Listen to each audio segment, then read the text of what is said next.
রান্নাঘরের সাথে আপনার হলো বাথরুম ওপেন, যেটা ইউজ করতেছেন আমরা।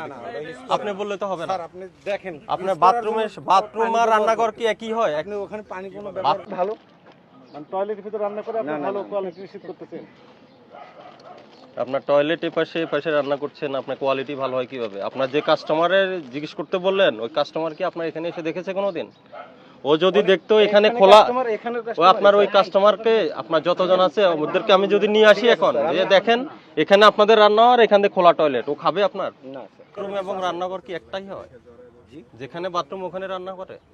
না, এটা হইতে পারে কিনা বলেন? না, এটা হয় হইতে পারে না। তো আপনি তো করেছেন সেটা, আমি পাই নাই বিধায় নতুন দোকান তো না পাইলে কি আপনি এই কাজ করবেন? এগুলা মানুষের খাবার না? ব্যবহার করে না স্যার, এখান দিয়ে খোলা বাথরুম আর এই পাশে আমার রান্না হবে, এটা হবে কোনোদিন? এটা মানা যাবে? ব্যবহার করতে তার হ্যাঁ, এখন বুঝা যাচ্ছে আপনার হাতে তো ইনফেকশন আছে। না না ইনফেকশন এটা ভাতের ওই যে আঙ্গুলের কোণে দেখি এভাবে করেন, এভাবে করেন তো। না না তো এই হাত দিয়ে আপনি যে এবার দিয়ে পরিষ্কার করলেই দেখা না না না, আপনি তো এই হাত দিয়ে আপনি ভাত দিচ্ছেন না মানুষকে, এই হাত দিয়ে ভাত দিচ্ছেন।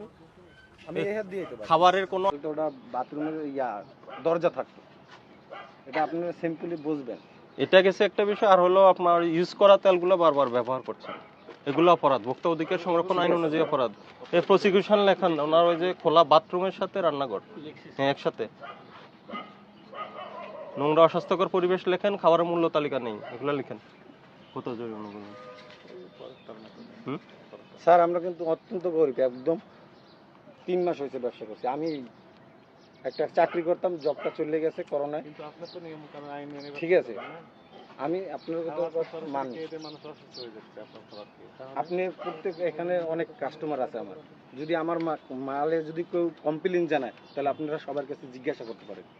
আমি আপনার আমি বলি আপনার কাস্টমার। জি স্যার। আপনার নাম কি? আমার নাম নিরাজ। আমরা সচক্ষে যেগুলো দেখলাম টয়লেটে আপনি খাবারের উপাদানগুলো রেখে দিয়েছেন, আবার বলছেন গ্যারান্টি। মানুষ কেউ টয়লেটে না না, খাবারের মান যদি খারাপ হয়, আমি সেইটা বলছি স্যার। খাবারের মান কিভাবে আপনি নিশ্চিত? কোয়ালিটি ভালো, মানে টয়লেটের ভিতরে রান্না করে আপনি ভালো কোয়ালিটি নিশ্চিত করতেছেন। আপনার টয়লেট এপাশে রান্না করছেন, আপনার কোয়ালিটি ভালো হয় কিভাবে? আপনার যে কাস্টমারের জিজ্ঞেস করতে বললেন, ওই কাস্টমার কি আপনার এখানে এসে দেখেছে কোনোদিন? ও যদি দেখতো এখানে খোলা, ও আপনার ওই কাস্টমারকে, আপনার যতজন আছে ওদেরকে আমি যদি নিয়ে আসি এখন, যে দেখেন এখানে আপনাদের রান্নাঘর, এখানে খোলা টয়লেট, ও খাবে আপনার? খাবে কিনা? তাহলে কাস্টমার দেখালেন কেন? কাস্টমার কি এখানে আসার সুযোগ আছে? আছে কিনা বলেন? কাস্টমার এখানে অনেক কাস্টমার আছে। এখানে রান্নাঘরে কাস্টমার ঢুকে? রান্নাঘরে উন্মুক্ত স্যার, উন্মুক্ত। সবাই তো এখানে দাঁড়ায়। শুনেন, আপনি এই রান্না ওয়াশরুমে এটা ব্লক করবেন, ওটা ভেঙে ব্লক করবেন, রান্নাঘর বড় করে করবেন, এভাবে করা যাবে না। আর পোড়া তেল, ওই যে পচা তেল এগুলো ব্যবহার করবেন, ঠিক আছে? আজকে আপনাকে সতর্কতামূলক 30,000 টাকা ফাইন করছি, এটা পরিশোধ করেন। আর আমরা 1 সপ্তাহ পরে আবার আসবো, বলে দিলাম। আবার আমরা ফলো আপ মনিটরিং করবো। পরিশোধ করেন। কি নাম হোটেলের নাম কি? Hotel and Handigarh. Hotel and Handigarh, ঠিক আছে, আসেন।